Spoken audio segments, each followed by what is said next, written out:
Wadika sela kanyoto tibu kod min dadi nyakura mugi chopo kasha sa apar mro dhiambo kindene maudwa winjo wije manyien kasha adimba kagi biro ni kagi kor gwenge ma opogore en sa apar mar odhiambo Ramogi Radio Ramogi Karchun Jaluo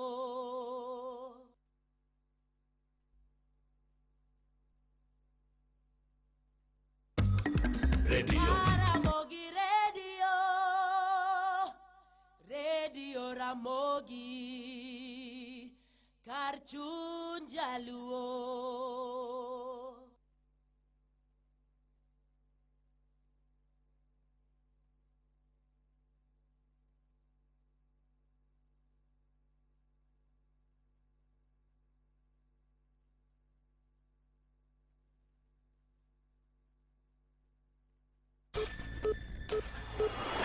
Matuch e kor gwenge gi Roda Odhiambo. Machiegni wachako kod kaunti ma Kisumu kama oyudo ne obila moro matie tesend obila ma hero kaonge mane okowuona e yor deruok e ode e kar dak margi ma hero e sub-county ma Nyando. Ringre obilano noyud koliere tat ode kalure kod lipot mar Obilano yande no nyiso nyawadgi machiel wi pek mabende ne en godo dala kata pacho.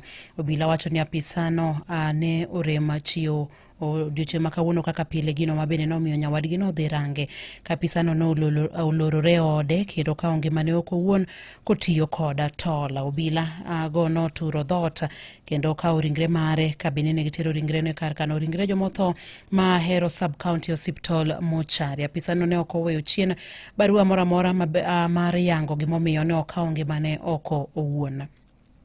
Kapod wantiere kaunti no ma Kisumu eni achije mokario mabedi tudo gi kuo e alwora mar tesend gach reru ma Kisumu omaki kendo dinegi e tesend obila ma Obunga e kaunti no ma Kisumu ka obila notimo apedha e alwora mar tesend gach reru e apaya ma Kisumu Kakamega to kuyudo lipot kowuok kuom jopiny e wi wach mar kuo makamano.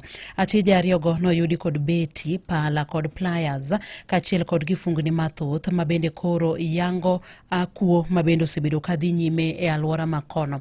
Okinyi makawuono ng'at achiel ne omonji kendo kwale e alwora ma railway line. Obila koro dhi nyime kod timo nonro e wi wach kuo machalo kamano. Jaod bura maseme Laktar James Nyekala kwayo mondo mi manyi yo mar duoko piny buche mag rocho ratich nyithindo e kachung'od bura mare mano maseme. Laktar Nyekala wacho ni Seme en achiel kuom sub-counties e gwenge mag Nyanza mabende ni kod kwan mamalo mar nyithindo morocho ratichgi e yor bembo. Jaod bura ne loso e gwenge mag Seme e yo machalo kama.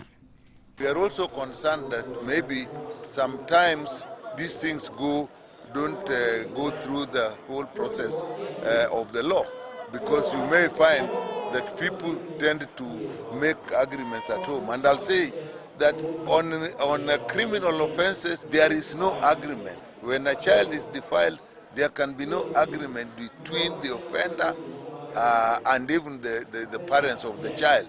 There can be no, in fact, if there can be evidence that some agreement has been reached, all the people involved in the agreement are breaking the law, and actually that should be taken against them.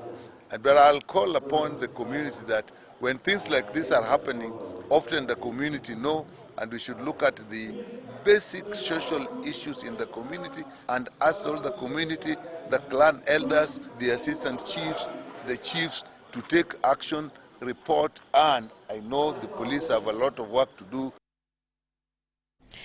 Jatend piny Migosi William Ruto walo Francis Meja kaka jakoma mar duol mandiko jotije sirikal kakoro ni to chwala nyinge od bura mamalo mar mondo mi obi opuodhe. Mai en wach mabendo yangi kod jatend jotije sirikal mano Felix Kosgei mabende koro wacho ni nying Meja koro sechwale od bura mamalo mar mondo mi od bura obi opuodhe kaito bange obro donjo apis kato obro chako tich kaka jatend kaka jakoma mar duol mar ndiko jotije sirikal e pacho kai. Kawadhi nyime wayudo ni jodito mag riwruok mar Kupete kaunti ma Homa Bay ywak ni iluwogi gi jok moko mabende poko yang malongo bang' yiero mag jodito mag riwruogno gore Luanda e chak mar dweni. Gino mabende koro giwacho ni koro keto ngimagi andaki marach mokalo.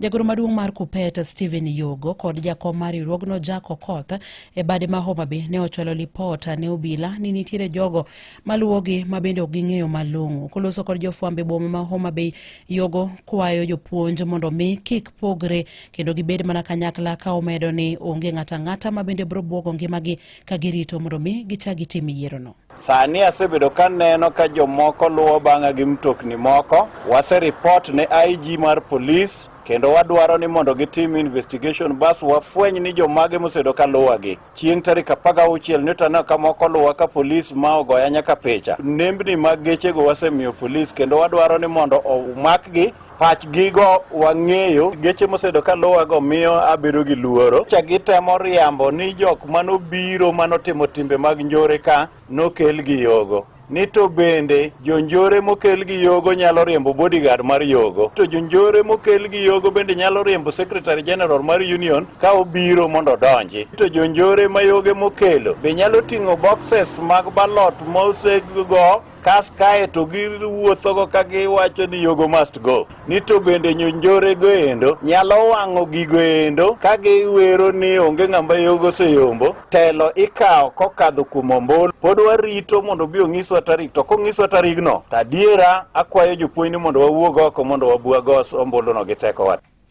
Jakom mar Kupete bade ma Homa Bay Jack Okoth kod jagoro mano Beatrice Awiti okwedo mokalo tulo ma yande ne omuocha e kinde yiero mar riwruogne kaunti ma Homa Bay ka giwacho ni mano gima ok onego nuore kata matin. To wakwayo ni ka wadungo kura kendo gibi gigonwa kura. To gimomiyo kura ni nokethore nikech tim manwa pim godo nokelo ng'ikruok nikech ne gikelo jok ma ok oyienegi bedo kamigo e kura. Wan pile wang'e ni polisi ema rito waga to ne gikelo jok moko magalagala manwa kia kuma ne gigolo. Gima kama ok bitimre kendo wabro keto ni election ni otimre yo ma ler maonge gikruok mora mora. My name is Beatrice Awiti, the treasurer Kupete Homa Bay branch. I want to urge my colleagues from either side of the divide that at the end of the day that the leaders that are chosen for this branch are actually the choice of the teachers and therefore the win of all the teachers. So don't be afraid, come out once more in your numbers when that time comes to cast your vote. I would also want to urge the National Executive Board and any other bodies that are handling this case at this point in time to expedite, because there's a lot of anxiety on the ground, so that we can put this matter to rest and continue serving the teachers of Homa Bay branch. Jopuonjre mag mbalariany kod kuonde tiegruok e kaunti ma Kisumu bende koro wuok oko mar go duondgi piny e wi ywaruok ma bende oseneno e duond bura mar ODM ka giwacho ni onego ji duto te chiw luor ne telo mar duond burano kata chike mag duond burano. Jopuonjrego ma bende ne loso kod jofwambe boma ma Kisumu wacho ni jotelo ahinya to mago ma bende noyier kod otiko mar ODM onego wek wacho weche maga kweda mabende gie kinde ni moko kuom gi osebedo ka wacho e lela kinde ka kinde. Kotela gi kod Silas Adem giwacho ni ywaruok mabende osenene duond burano mar ODM nyalo miyo jokanyo kata johera mag duond bura mar ODM bedo kod pogruok.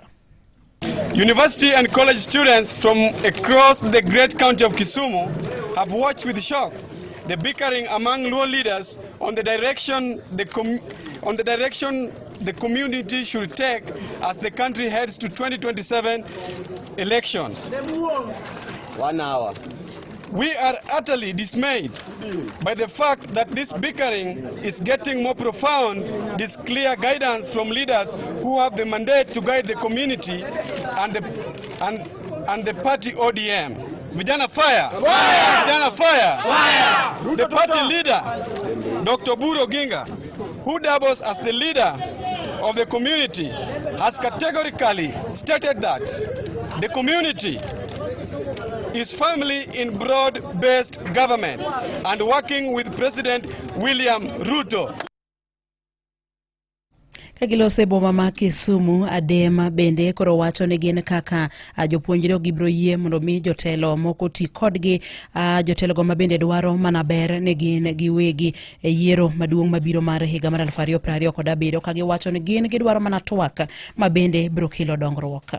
Students and the youth, we are now forced to take a stand and be clear to our people and leaders on what we can do and what we shall not do.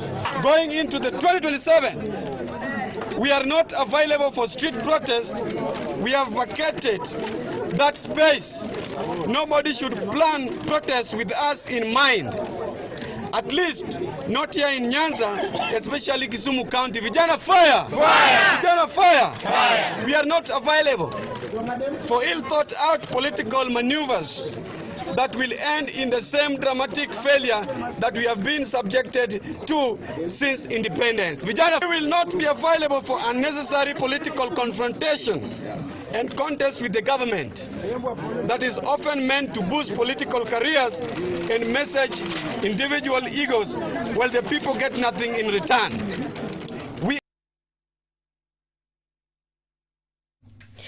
Nonro mabendo tim kod mbalariany ma Jaramogi Oginga Odinga University of Science and Technology yango ni jopuonjre kachiel kod jotich mag mbalariany no donjore e wach mar goyo punda sasa gino mabende koro wachore ni rocho mokalo chenro mag somo kod mago mag tich e mbalariany no. Nonro no mabende ne ochak time higa mar 2023 kendo isiro kokalo kuom migawo mar timo nonro e mbalariany no ne otwako jopuonjre 385 kachiel gi jotich mag mbalariany no maromo 21 kokalo kuom chwalo ne penjo kanonro no yango ni thoth jogo modonjre goyo punda gin joma chuo, kata kamano atamalo 30 mar jopuonjre manyiri bende odonjre e wach mar goyo punda. Kolose kinde romo mar jokanyo e mbalariany no e bade ma Bondo, jalno mabende ochung'ne nonro makamano Ngire Joseph Bosire owacho ni jopuonjre mabende ne gitwak godo ne olero ni gidonje goyo punda mar mondo mi giyudo omenda maginyalo tiyo godo weche mag miyo gi mor kata entertainment kod nyiewo gigo mabende gidwaro e wechego mag school. We identify the students and the staff through what we call snowballing. Snowballing is where you identify the first person who was a gambler, and then this person will give you the subsequent gamblers or gambler until we got our determined sample size of 385. And for staff, we were able to interview 21 of them. We analyzed this data, and yes, we found the gambling was more prevalent among the male students, but there were also about 30% of the female students that were participating in gambling. And the students were able to tell us why they gamble. Major reasons was to get more money for their own personal entertainment and to meet their own other personal costs.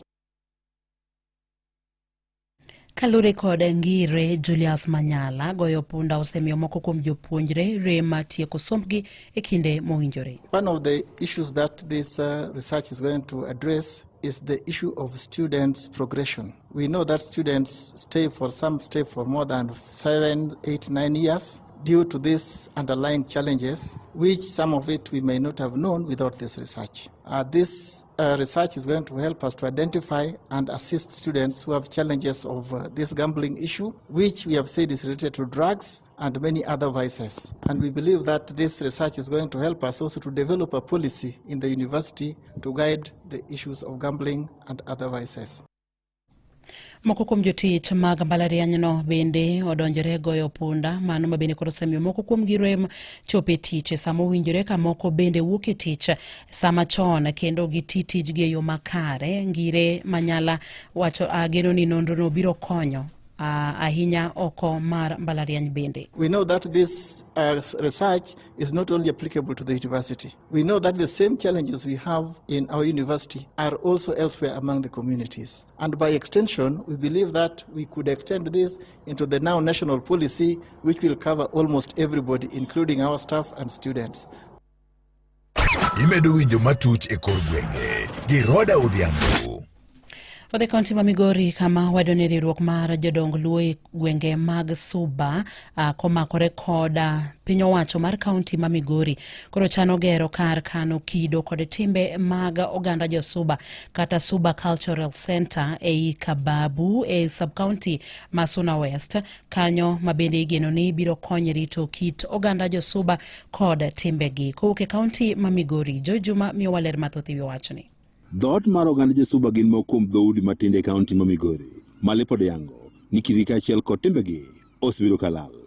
Dhok mar oganda jo Suba ne achiel kuom mago mewani oselal, ka thothgi sani koro wacho mano dholuo. Pesa nyocha osebedo requested, mobedo approved, uploading of the project osetim, kendo supplementary budget nyocha osekadhi, emomiyo wachako gini kawuono kwang'eni pesa is ready.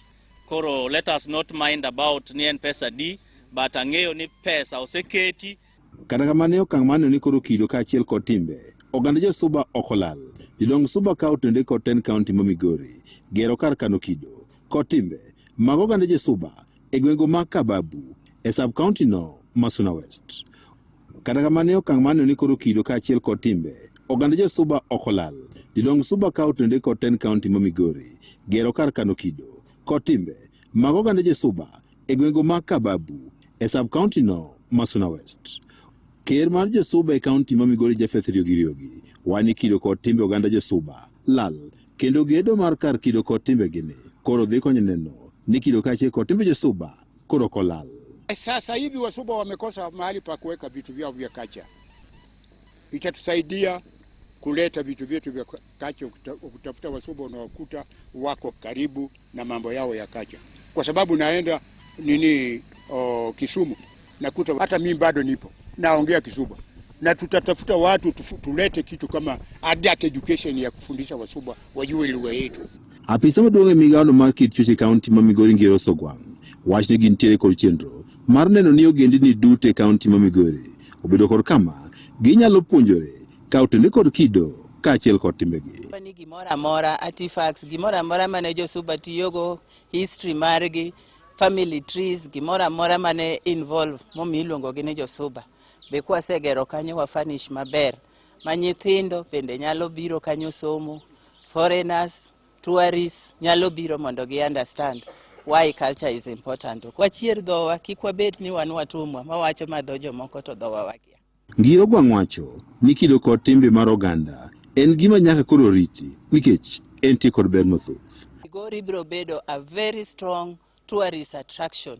Mak all these cultures bedo promoted. Kendo jomo biro ka gilore ndege lichota, mochiko Kurio chiko, mochiko Thimilicho Ingo chiko, mochiko dho nam mabende dhi luokore e dho nam White Sands bende dhi. Specifically nyocha wa inaugurate bende Abasuba community.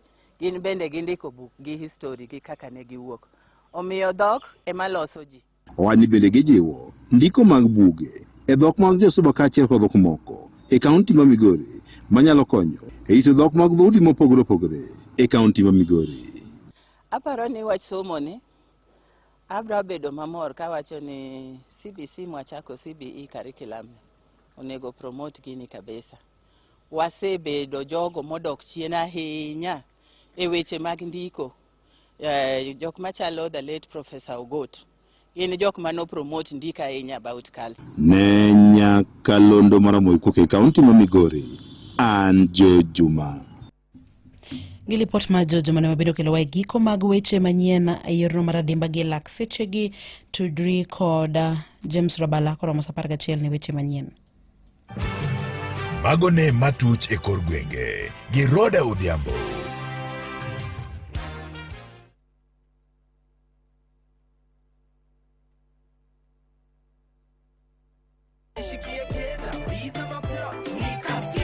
Kujipanga na CoopBank ni rahisi. Ka payslip tu na kila kitu iko sawa. School fees sorted, bills sorted, kashamba kako kwa plan. Nikitaka loan ni payslip tu na pesa inaingia. With just a payslip, get a mobile loan of up to 500,000 or an unsecured loan of up to 9 million. Visit a Cooperative Bank branch today. Cooperative Bank, we are you. Cooperative Bank is regulated by the Central Bank of Kenya.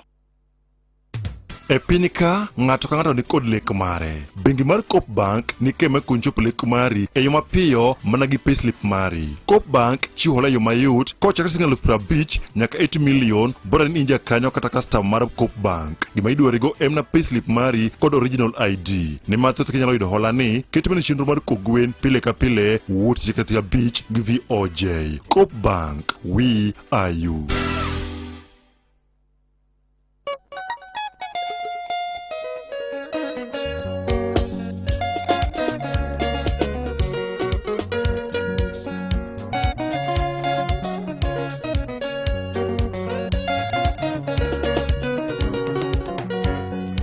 Makwelo numo mino kembo umo mina deni Pena gocho wudu pino la mocheo ya geka Amoru wuda kino jena kodo papa joni Awodo kingo cheng dikne kwaro seko makothum Awero endani kamore para wino loara Nikecha wero miyo mamungwana nyaralego magombe Ochuno ya makata leo nyaka timu wachne Mama tabo sewe makudinga mine bondo nitotuon Asungie mama nanyo miaweri kaunwe Machio yawa asubuhi mono winjo wachne Ichalo mana malaika mane ruto oro chon Mondi tere dala joko dinga jaramogi kango Nomichia kod telo miego bandate Aya eyora molo tinga kundi nyaka sungi kanwoyo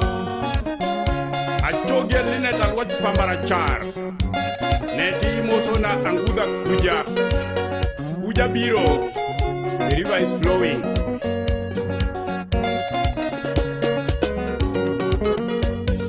Gimi morago kalando tomite na kanoyo Nirito dalo se odinga pare joka jutaka Iloyo mon maiko choto wok ringo miere Kalale bombe gi vijana miero dong gunelilo Orito dala ne oloso pare rieny chasulwe Bongeza minya rodero pili nyajo yogo Nyinene penjo se wajusa miuni golo kanye Machunye lere kite longo miyo somo buko tieko Kochungo thumo chalo diero jipa motetete Aparo mana mama ila jabero minu pinyere Nyajo dudi nyabi pinta min fidele nitorie Enu ponyo mama nyara lego katida kegirudhi Oriwore juka lego kodi juogu dudige Imosi nyeki nyajo imbo minja oko buru Tujuko nundu ya kadongo leni jugi madako Oriwore gimaka wurto dongi nyaku bardereo Derek Rich, content creator, Luo Benga for life. Moso na kiluba musipna, ae wadwa. Yoma woya penyo be ungeyo yore Dr. Buruni. Yora kinyi mabalos jabere nyar kango. Onisore yuro tori mano yura gona thuol. Vijana pako mama wetu mine bondo loyo chuo Apongo koro ma uwinyo pongo koro chuo gimon Wazee pako giwa mama wesu sako gin sawa Usire mane miaka mingo tango chuo ywa epi Chotine pako mine morgi nyingi yura guamoni Nyithindo yudo school fee gi uniform gi nyinge Gik mayanwa gongo tiwa yudo kuom mine bondo ni Nyithindo punyo be mathoto mana gi pesa ne owuon Joboda boda puoita bosewe mine bondo hero ji Giwacha diera kika karo mamitalo chunygi Iyora dinda kod chieng' pili nyar kango Nyagi mili min mami nyagi judi ni tomor Baba fe mita bosusa beno puyo min bondo Jaka bonya makanya mwato bende manu siep nindi Alini ye nyalago jabere nyaka sungi Nyagi padi donga goyo mosne wono bele Misako wadune wa yutu ruto ne kumie chunyi kwe Oywa Robert Emano John Robert Uma kidi uyoma Kimoto na Zakari Ugiambo Aloyo Aguko Moko Akondi mama nyaka molo nyare dikolaro Nyalega sungo kodo waya nyago tieno ngile Mosu nae dolo rosa mane mea siya chon Ayu ere mili sento nyara sembo ni bethuon Magisewe mweshimiwa bende manu siep nindi Awero mine mawangwano loko ndege chanliga Nyalara fuyo kote ndege kilo kelo mwandu Jowesa kwane uyero miyo moromo rito ji Tuko loso kendo gero wetu sakwa donge mor Nyagombe konyo ji mathoth kendo niko gitije Milredo kech koda ika bendiko onegi mos Adhiambo rumiro sokoko bendiko onegi mos Aguso sipa kodo gambi ni moso Kasuko raf kodo koto dero wono ngayo Komonda luso manlo yuri thwonu emi moso Yaka woro dwoko yangu bendo rito tije Mama wita lamo Yesu thwonu ruodho ganda lwe Mondo meri ndale piny ka inyisi jogi kakitelo Mon bele Benar jakusa musiepna Mosna vanini lady atwe Twije Egi ben oyombuya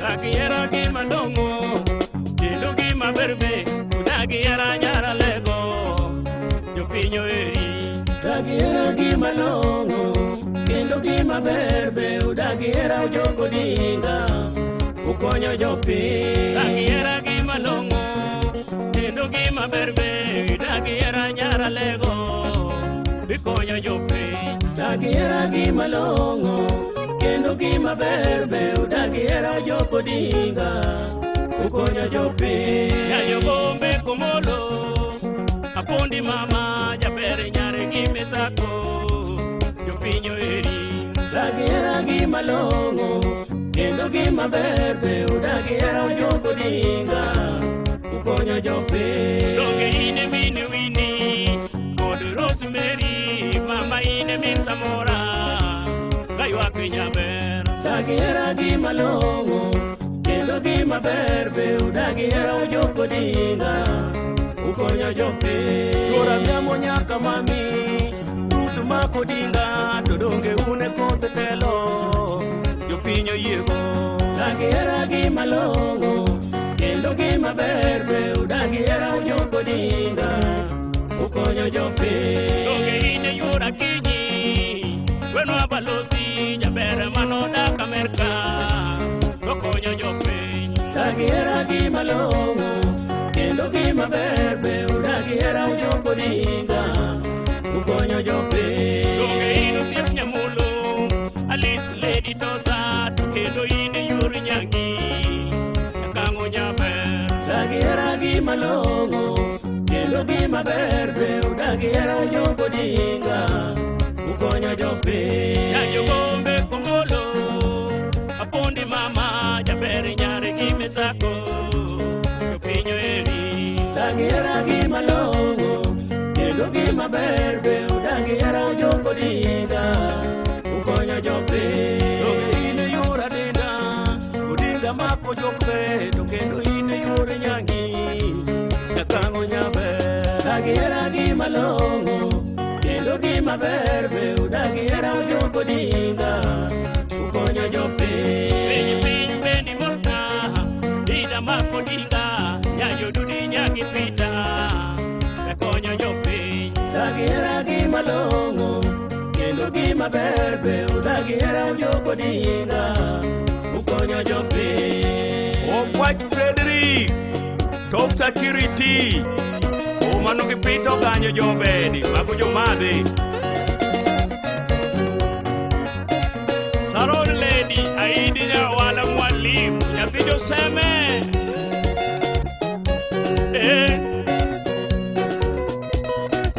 Fido Fidel, Udaluki.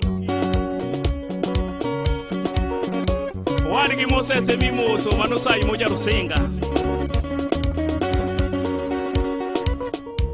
Ma Redio Ramogi Kalendo Nairobi, oromo sa apar ginus. Ramogi Radio Ramogi Karchun Jaluo. Mimi nilikuwa nikinunua nyanya, alafu shwap, mama akawika ameshinda 50k school fees. Habari ndio hiyo. Save big, win big. Panga maisha yako. Open and save in your KCB Gold Savings account via the KCB app or by visiting any branch for a chance to win many prizes, including the grand prize of 500k MMF deposit or a one-bedroom apartment. Refisha ushinde. KCB, for people, for better. Regulated by the Central Bank of Kenya.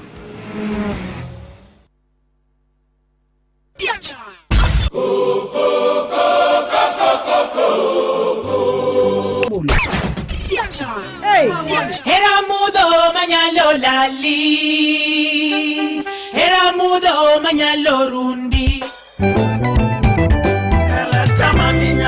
Boss Guti Guguyo Jakamola.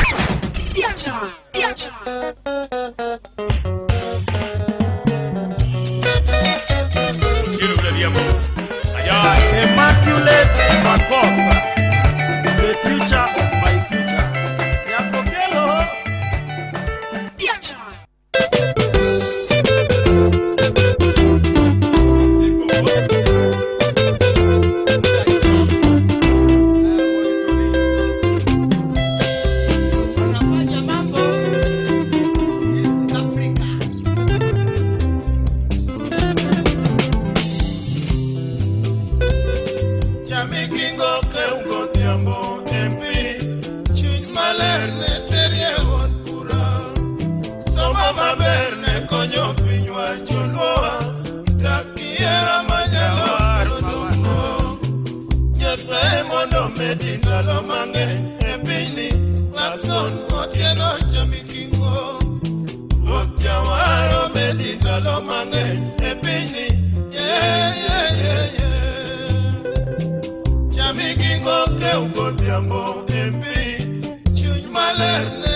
Mondo medina lo mange e bini lakson